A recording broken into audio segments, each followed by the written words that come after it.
구독자 수가 많아질수록 후원금이 더 들어옵니다. 댓글로 아이디어 신청도 많이 해주세요. 광고도 가주세요. 부탁드립니다. 도와주세요.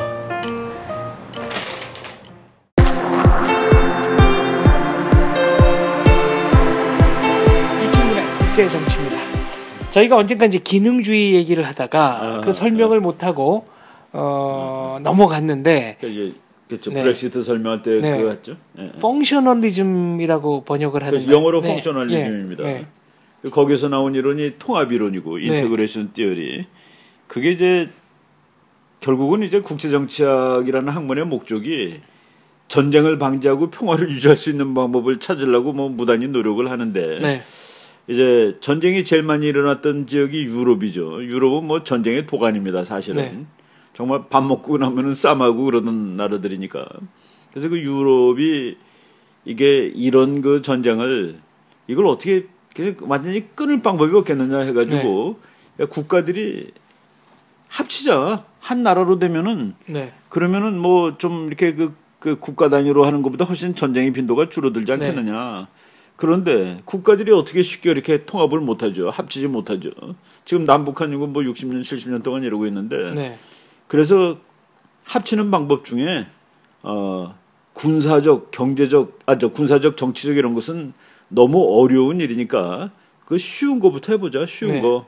그래가지고 뭐 문화 교류를 하고 뭐 학생들 서로 바꾸고 그 장사는 같이 할 수 있지 않은 거냐. 경제는 원래부터 하던 거니까. 그래서 경제 쪽으로 한번 우리가 물꼬를 터보자 해가지고 그 뭐 잠깐 우리 이미 얘기한 적이 있지만은 유럽이 뭐 철강 석탄 공동체 뭐 이런 것도 만들고 그것이 커져가지고 조금 더 커져서 유럽 경제 공동체로 나오고 그래서 그 뭐 경제 공동체까지 올라가고 그것이 유럽 연합이 됐는데 그게 바로 1960년대, 70년대, 뭐 80년대 이렇게 한 20, 30년 동안 되는데 그 서양 국제정치학자들이 그 현상을 보고서 아 이게 정말 평화를 그 막을 수 있는 상당히 좋은 방법이 되겠다 해가지고 그 상황을 보고 이론화 작업을 한 겁니다. 그래갖고 그 상황을 아 이게 그 기능적으로 서로 이제 될 수 있는 것들 쉽게 될 수 있는 것부터 이렇게 서로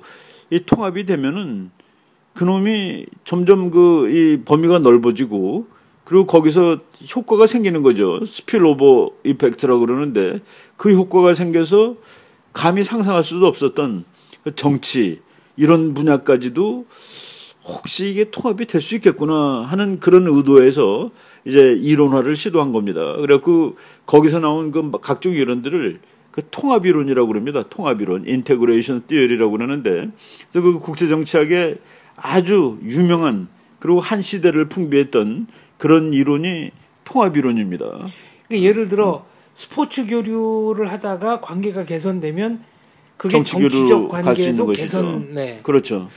그런 의미에서 햇볕 정책이야말로 대표적인 기능주의적 접근이었다라는 글을 본 적이 있습니다. 그럼요.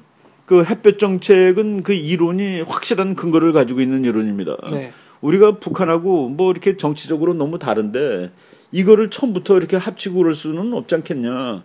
그래서 한 단계 한 단계 밟아서 올라가 보자 하는 그런 거죠. 맨 처음에 뭐 스포츠 교류하고 그다음에 인적 교류하고 그리고 경제 교류하고 그러다 보면은 서로 친하게 되고 이해하게 되고 그래서 그 마치 유럽 국가들이 서로 그 주권을 조금씩 양보해가지고 그 주권 양보가 되면은 그 전쟁할 가능성이 조금씩 더 줄어드는 그런 현상이 생기는 거죠. 그래서 그 햇볕 정책은 그 서양 학자들이 그 뭐 만들어놓은 이론이지만은 한국 학자들이 무지하게 관심 갖고 있던 주제입니다. 저희들 그 뭐 젊었을 때 그 아주 무지하게 많이 연구했어요. 왜 우리나라 문제 한번 해결해 보고 싶은 거니까. 그래서 그 햇볕 정책은 기능주의에 입각을 했던 뭐 그런 이론 맞죠? 그렇게 한 겁니다. 역시 국제정치학자인 노재봉 전 총리 께서는 이 햇볕 정책의 기능주의적인 접근에는 근본적인 문제가 있다. 예를 들어 EU 같은 경우는 체제가 같은 나라끼리 기능주의적으로 접근을 하기 때문에 문제가 없는데 한국과 북한은 체제가 다르다. 그러니까 기능주의적 접근이라는 거는 체제가 같은 경우에 할 수 있는 것이지. 그게 일단 이데올로기가 같아야지 이 접근이 쉽게 되는데 원천적인 것이 다른 거를 하려다 보니까 북한 말로 하려다 보니까 이북 말이죠. 그걸 하다 보니까 이제 봉착하는 거예요. 그러니까 안 되는 게 너무 빨리 눈에 보인 겁니다. 안 되는 게. 그리고 북한이라는 사회는 그 우리나라가 펑셔널리즘으로 접근했을 때 자기네가 뚫린다고 생각을 하는 거예요. 우리는 서로 이해를 하자 만나가지고 그랬는데 북한은 우리의 그 타이트한 방어막이 뚫리는 거구나라고 생각해가지고 어느 이상 갈 수가 없는 것이죠. 그 북한이 예를 들어서 뭐 개혁 개방한다고 그랬는데 그 펑셔널리즘은 한쪽이 개혁 개방을 해야지 가능한 것이죠. 그런데 개혁 개방하면서 뭐라고 그랬냐면은 모기들이 들어온다고 그랬습니다. 모기들. 모기장 안으로. 그래서 모기장을 타이트하게 치고서 개혁 개방을 해야 된다라고 했는데 그 우리 한번 그 북한 지도를 그러니까 남한 띄고 만주 띄고 북한만 놓고 이렇게 보면은 개혁 개방을 한 곳이 아주 재밌습니다. 지도로. 끝에만 아닌가요? 끝에만 네 군데인 겁니다. 끝에. 그러니까 왼쪽 끝에 왼쪽 끝에가 신의주. 이쪽 끝에가 개성공단. 이쪽 끝에가 금강산. 네. 저쪽 끝에가 나진선봉. 그러니까 북한이 사회주의 혁명의 수도를 평양으로 치는 거죠. 평양에서 제일 먼 곳만 연 겁니다. 그러니까 우리가 스필오버 이펙트라고 그랬잖아요. 그게 서로 이게 넓어진다. 북한은 이 자본주의를 빨아들였는데 이놈이 쫙 퍼지는 건 안 되는 거예요. 그러니까 그 끝에만 열어놓고 제일 먼 데만. 그리고 이제 스피로버가 되는 게 아니라 나는 그 단만만 빨겠다. 근데 체제 변하는 건 안 되고. 그래서 결국은 햇볕 정책이 그 북한이 받아들일 수가 사실 없었던 거죠. 어느 이상까지 못 가는 겁니다. 그럼 체제를 바꿔야 되고 그러는데 그거는 뭐 우리가 잘못했다라는 것을 떠나서 북한이 그거를 받아들이기가 되겠냐는 그런 문제도 우리가 생각을 해보는 거죠. 그런 맥락에서 보자면 남북 통일이라는 것은 대한민국 체제인 자유민주주의 체제로 통일을 할 것이냐, 북한의 전체주의 체제로 통일을 할 것이냐, 양자택일의 문제지. 이게 무슨 그렇죠. 연방제나 그러니까 연방제도 결국은 같은 체제 안에서 미세하게 다를 때 할 수 있는 거다 이런 얘기. 그렇죠. 그러니까 그 우리가 그 유럽의 맨 처음에 그 EEC가 생긴 거는 15나라가 됐는데 그게 전부 서방입니다. 서방. 그러니까 우리말로 해서 서방. 서부 유럽, 동구권은 아니고. 그리고 이제 공산주의가 무너지면서 이제 동부 유럽이 들어와서 지금 28나라까지 간 거죠. 이제 미국이 뭐 영국이 빠져나왔지만은 바로 체제가 같아야지 통합이 될 수 있다는 거를 EU가 그대로 보여준 것이죠. 더군다나 경제 체제가 같다는 게 대단히 중요합니다. 그래야지 경제 통합이 되니까. 그런데 북한 같은 경우에는 일단 자유주의 체제를 받아들이면 자기네가 무너진다고 생각을 하기 때문에 그거는 본질적으로 한계가 있죠. 그 예를 들면 민족의 이름을 앞세우면 뭐 못할 것이 없다 이런 말은 듣기에는 그럴 듯하지만 그게 뭐 그냥 그 현실 정치에서는 현실적으로는 안 되죠. 그래서 제가 참 이렇게 남북 대화할 때 보면은 양쪽이 만나서 이렇게 그 순간은 많이 감정이에요. 이렇게 감정 뭐 같은 민족끼리 만나니까 둘이 악수하고 이제 잘해보자고 그러는데 정말 노골적으로 말하면은 한쪽이 흡수당하는 겁니다. 한쪽이. 그래서 한쪽이 없어지는 거죠. 그러니까. 그 통일의 경우도 동서독 통일이 예외적인 경우지. 나머지는 다. 아니 그러니까 이 세상의 모든 통일은 정말 이렇게 말하면 좀 그렇지만은 모든 통일은 흡수 통일이에요. 방법이 평화 통일이냐 평화 통일이 아니냐 차이가 있는데 결과는 결국은 흡수 통일입니다. 내가 그 통일의 방정식을 우리 학생들한테 이렇게 써줬어요. 소독 더하기 동독은 통일 독일은 소독. 월맹 그러니까 노스 베트남 더하기 사우스 베트남은 통일 베트남 이퀄 노스 베트남. 깃발이 그래요. 깃발이. 소독 깃발하고 동독 깃발하고 합쳐져 가지고 통일 독일 깃발이 나왔는데 그게 소독 깃발하고 같더라. 지금 베트남이 통일됐는데 지금 베트남 전국에 걸쳐 있는 깃발은 월맹이 쓰던 깃발입니다. 노스 빨간 베트남. 바탕에 노란 별. 그렇죠. 그래서 그게 통일의 방정식이 그래서 어려운 거예요. 그러니까 결국은 독일은 평화적으로 했는데 흡수 통일을 했고 소독이 월남은 전쟁을 통해서 통일을 했는데 월맹이 월남을 흡수한 것이죠.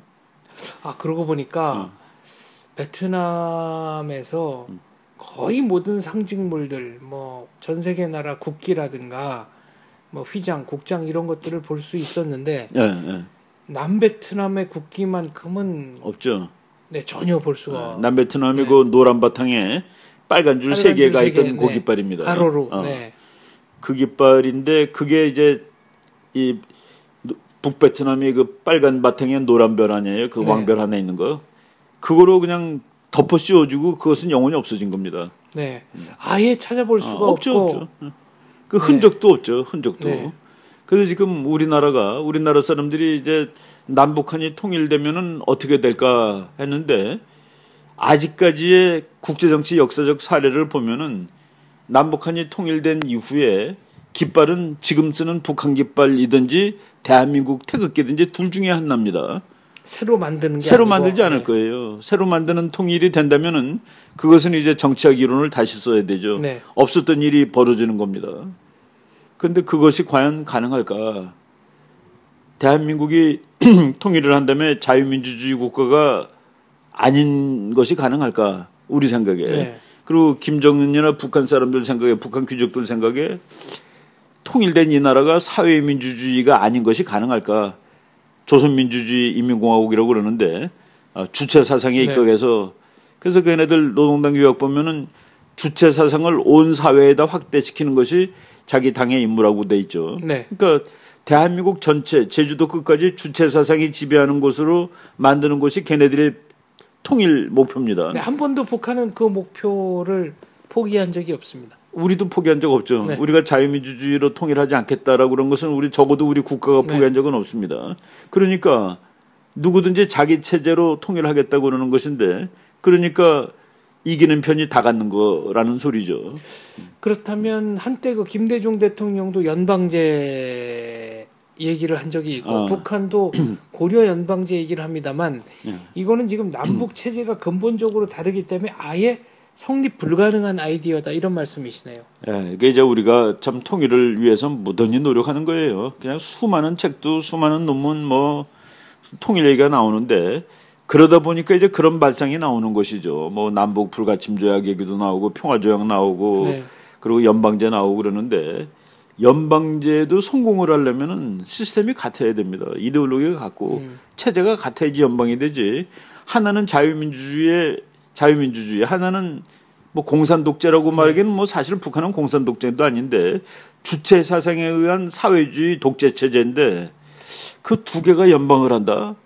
미국이 텍사스하고 오클라호마가 다 미국이라는 그 연방공화국 안에 들어가 있는 거는 시스템이 같으니까 들어가 있는 것이죠.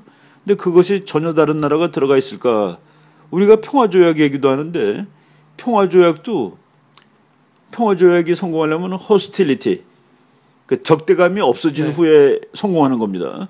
근데 적대감이 있는데 평화조약을 맺으면은 그게 뭐예요? 뭐 휴지 조각 언제든지 그렇죠. 위반할 수 있는 언제든지 깨지는 거죠. 종이니까. 립 서비스죠. 그러니까 적대감이 이제 없어졌을 때 언제 없어지느냐면은 한 놈이 이기면 없어집니다. 그러니까 미국이 일본을 박살을 내놓은 다음에 평화조약을 맺는 거죠. 일본이 덤빌 힘도 없고 의지도 이제 없어졌으니까. 그런데 지금 남북한 간에 지금 서로 으르렁거리고 있는데 야 우리 으르렁거리는 걸 그만하기 위해서 평화조약을 맺자. 그러면은 적대감이라는 것이 없어지면은 그걸 맺어서 없어지면은 그거는 의미가 있겠죠. 근데 적대감은 그냥 있는데 평화조약만 맺자 그러면은 그거는 평화조약 맺어가지고 뭐 군사력을 낮추거나 그러면은 더 위험해질 수 있는 거죠. 그렇다면 중국이 주창하고 있는 일국가 이체제 이것도 정치적으로는 이제까지는 한 번도 실현된 적이 없다는 말씀이시죠? 그게 이제 지금 대만 얘기하는 거잖아요. 또는 홍콩 얘기하는 거고. 그러니까 홍콩 일국가 이체제라고 그러는데 홍콩한테 너 독립국이냐고 한번 물어보세요. 중국에 해당되는 중국만큼의 오토노미를 가진 독립국이냐. 홍콩 사람이 나는 국제사회 가면 중국하고 비슷한 권리를 가지고 있어라고 얘기하면은 일국가 이체제가 맞죠. 근데 그게 아니라 우리는 뭐 중국이 언제든지 마음 먹고 점령하면 그거로 끝이야.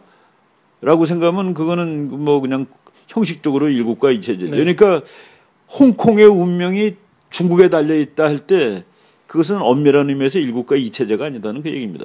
아, 네. 그렇게 그 체제가 동등한 네. 권리를 갖고 있고 동등한 동등한 주권을 행사할 수 있어야지 일국가 이체제가 되는 건데 지금 중국하고 홍콩이 어느 면에서 봐도 동등한 그 권력이라든가 동등한 무엇을 향유하고 있지 않죠. 네. 그러니까 그런 의미에서는 뭐 말로는 맞아요. 그 홍콩은 또 독립국이고 깃발도 있고 올림픽에 대표단 따로 가고 그러는데 홍콩이 그러면 중국한테 뭐 주권적으로 특히 이제 안보 문제에서 자유로운가? 네. 그렇지 않죠. 예, 요건 또 약간 곁길로 새는 질문입니다만은 한 시청자께서 최근에 오산에서 그 미국의 R2 정찰기 R2? 네, 네. 뭐 R자가 들어가는 게 전부 다 레코네선스라고 해서 정찰기를 전부 다 네. R이라고 씁니다. 앞에. 네. 그 정찰기의 출격 횟수가 굉장히 늘었고 작전 시간도 상당 부분 늘어난 것 같은데 예. 그렇다면 이게 그 미국이 예. 북한의 레짐 체인지를 위해서 모종의 준비를 실질적으로 시작한 거 아니냐. 그렇다면은 그 작전 개시 시점과 미국의 대선은 어떻게 맞물린다고 봐야 할까? 네. 그 뭐 우리 그런 건 모르죠. 모르는데 지금 그 미국 그 뭐 우리 미국 사람들이 북한에 대해서 얘기하는 그런 뉴스들 쭉 이렇게 이 추적을 하다 보면은 미국이 그 북한의 급변 사태가 올 거다라고 느끼는 그런 분위기가 이제 보입니다. 네. 그리고 미국이 북한을 저 체제를 그냥 놔두는 것이 옳은가 하는 데 대해서 회의하고 있다라고 느껴집니다. 그 예를 들어서 그 웬디 셔먼 같은 사람이 지금 그 사람이 미국 이 외무부에서 미국 국무부에서 차관이었는데 뭐 무슨 정보 정책 이런 거 담당하던 사람이에요. 그 힐러리 클린턴 장관일 때. 근데 지금은 그 사람이 힐러리 클린턴의 외교 보좌관입니다.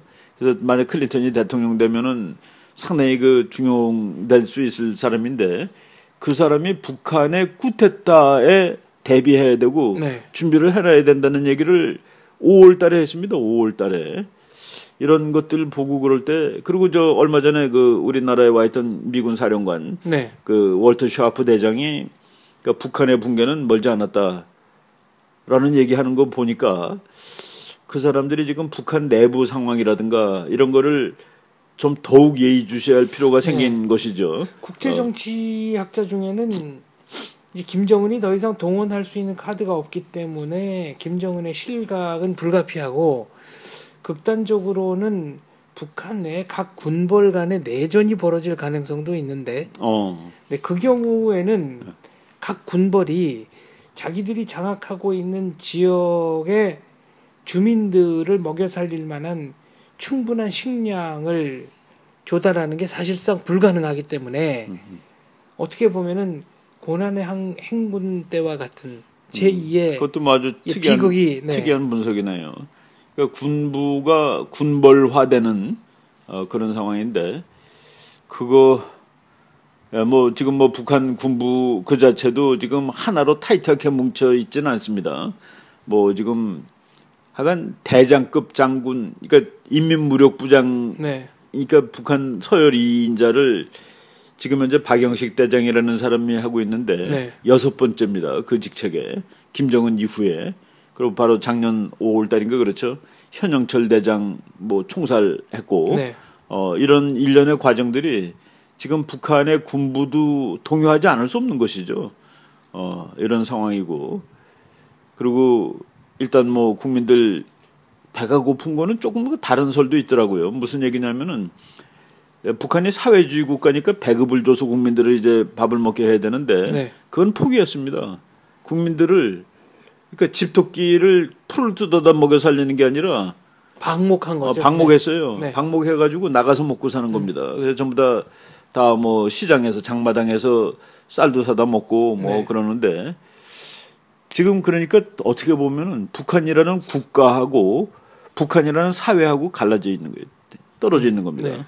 그 시민 사회라는 게 북한에 원래 없지만은 그래도 국민들을 공산주의 국가가 엮어놓는 거는 우리가 밥을 줘야지 너는 살 수 있어 그러는데 지금 북한 주민들이 네. 네가 밥 안 줘도 나는 살고 있다가 되는 이런 그 황당한 상황이 된 것이죠. 그러니까 맹아적 형태의 시민사회가 이제 막 생기는 거네요. 그렇죠. 네. 보이지 않는 자본주의가 되고 이 사람들이 이제 돈의 기능을 아는 거죠. 네. 은행에다가는 비록 저금을 못하지만은 내 주머니에다가 뭐 저 비밀 장소에다 돈 싸놓고서 그리고 돈 쉬는 재미로 살지 않겠습니까? 야, 이 정도 있으면 내가 이 정부가 나를 뭐 어떻게 하더라도 살 수 있겠다는 그 이제 북한 사회가 정부하고 떨어져 나가는 겁니다. 네.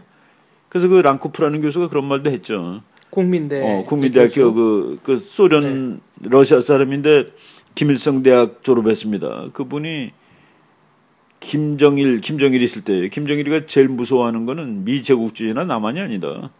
북한의 장마당이다. 장마당에서 네. 그 뭐 이쁜 그 이 옷을 재봉틀할 수 있는 아줌마 그리고 또 뭐 이쁜 그 떡을 만들어 갖고 가서 파는 아줌마 이런 사람들이 더 무섭다라고 얘기했는데 그게 바로 지금 북한의 붕괴 조짐이 그런 데서 나오는 거죠. 그러니까 국민하고 국민사회하고 시민사회하고 뭐 시민사회란 말이 좀 어폐가 있지만은 그 국민들이 자기네들이 먹고 사는 것이 김정은 정권하고 연계가 없다라는 그 네. 얘기입니다. 따로 노는 거죠. 그러니까 결국은 통일 문제라는 것은 뭐 민족을 앞세우는 낭만주의적 접근이 통하는 것도 아니고 결국은 체제 경쟁 한쪽 체제로 흡수되는 것밖에는 그렇죠. 이제 펑셔널리즘이라는 거가 제가 이제 그 우리나라 이제 1990년대 초반에 그 러시아 학자들이 한국에 무지하게 많이 왔습니다. 이제 그 사람들은 와가지고 대한민국을 배우는 거죠. 자기네들 소련 망하고 무너졌으니까. 그때 그 학자들 왔을 때 제가 그 뭐 연구소에서 이제 그 소련 학자들 서로 러시아 학자죠. 이제 나라 바뀌었으니까 이렇게 그 데리고 다니면서 이게 구경시키고 그러는데 그 사람들이 아주 노골적으로 얘기를 하더라고요. 소련은 철저히 다 바꿔놔야 되는데 한 사람이 그 닥터 블라거 몰린이라는 사람인데 그 사람이 자기는 여생을 소련을 미국과 같은 나라로 바꾸는데 바치겠다라고 얘기를 하길래 제가 야, 그 소련에 좋은 곳은 하나도 없냐? 그랬더니 하나도라도 있으면 이 나라가 이렇게 망하겠냐라고 얘기를 하는 걸 보고 이 사람들이 참 심적으로 무지하게 그 회한에 차 있구나 하는 느낌을 받았습니다. 네. 다 바꿔야 된다는 거예요. 한국 사람들이 자기네가 보기엔 이거 뭐 나라가 얼마나 조그만 나라입니까? 꼬마죠. 여기도 먹을 거가 이렇게 많고 사람들이 다이나믹하게 잘 사는데 자기는 큰 나라가 이렇게 망하는 걸 보고 다 바꿔야 된다고. 다 바꿔야 된다는 게 이기는 편이 다 갖는다는 그런 얘기죠. 물론 뭐 소련 같은 경우는 다른 나라가 점령한 건 아니지만은 우리하고 뭐 이렇게 그대로 비교할 수는 없지만은 그 체제 변동의 과정에서 뭐 서로 좋은 것끼리 섞어가지고 아니다 하는 그런 느낌을 받았습니다. 남북 통일에 관한 기능주의적 접근은 결국은 한계가 있다. 그러니까 북한이 이런 말씀이시군요. 북한이 자유주의적 자본주의 네. 이거를 받아들이면 자기는 죽는다고 생각하니까 그래서 기능주의적 통일이라는 그 어프로치 자체가 보이는 한계가 있는 것이죠. 그럼에도 불구하고 대한민국에서 기능주의적 접근을 시도했거나 주장했던 분들은 왜 그런 이제 얘기를 그거가 그러면 뭐 과는 하나도 과만 있고 공은 없느냐 하는 거는 아니라는 생각이 드는 거가 북한 사회, 북한 국민들이 이제 대한민국이라든가 또는 돈이라든가 자유경제에 대한 그 아주 기초를 배운 것이죠. 맛은 봤죠. 맛을 보고 그리고 그 이제 어떤 경제학자가 그러더군요. 자본주의는 발명품이 아니래요. 그건 원래부터 있던 거래요. 그러니까 사람들 보고 이렇게 니네들끼리 먹고 살라 그러면 그게 자본주의가 시장이 생긴다는 겁니다. 그 시장은 원천적인 것이고 그래서 국제정치학 책 전쟁책에 보면은 그 파라다이스 is a bazaar. 그러니까 시장이 천당이다 이라는 그런 말이 있거든요. 그래서 근데 이제 사회주의는 사실은 발명품이죠. 이 인위적인 자본주의가 이제 문제가 자꾸 생기니까 그놈을 한번 고쳐보겠다고 만든 발명품인데 결국은 뭐 이 인간의 본능에 가까운 자본주의가 결국은 승리를 한 것이죠. 그러고 보면 인류 사회를 이상적으로 바꿔보겠다는 모든 급진적 혁명은 다 실패했습니다. 뭐 폴포트 그 지금 현재 프랑스의 뭐 파리 성공한 사례는 공연, 지금 네. 없죠. 현재는. 네. 현재까지는 뭐 언제 성공이 나올지는 뭐 네. 그때 가서 봐야겠습니다만 일단은 그게 이제 왜 실패했느냐도 뭐 많은데 저는 개인적으로 그게 인간의 본능하고 달라서 실패했다라고 저는 보는 편입니다. 역시 명쾌한 해석이십니다. 인간의 본능은 그 같이 하는 것보다는 직거하는 것도 좋아해요. 알겠습니다. 역시 남북 통일은 기능주의적인 접근으로 해결될 일이 아니고 체제가 다르기 때문에 어느 한쪽이 흡수하는 것이 통일의 본질이지. 그러니까 기능주의는 그런 기여를 할 수 있을 겁니다. 궁극적으로 그래도 북한의 김정은년이 변하지 않는다 하더라도 북한에 살고 있는 사람들이 저게 확실히 더 잘 사는 것 같다. 네. 저렇게 해야 잘 사는 것 같다 하는 것을 배우게 되는 거는 뭐 보이지 않는 효과가 있을 수 있겠죠. 알겠습니다. 그것이 근본적인 해결책 접근법이 되어서는 안 된다. 이렇게 정리를 해도 되겠습니다. 뭐 이게 안 된다라고 우리가 이제 규범적으로 얘기하는 게 아니라 우리가 경험적으로 봤을 때 그놈이 성공할 가능성이 없었구나라고 이제 얘기를 하는 것이죠. 알겠습니다. 거기까지 듣겠습니다. 감사합니다. 네.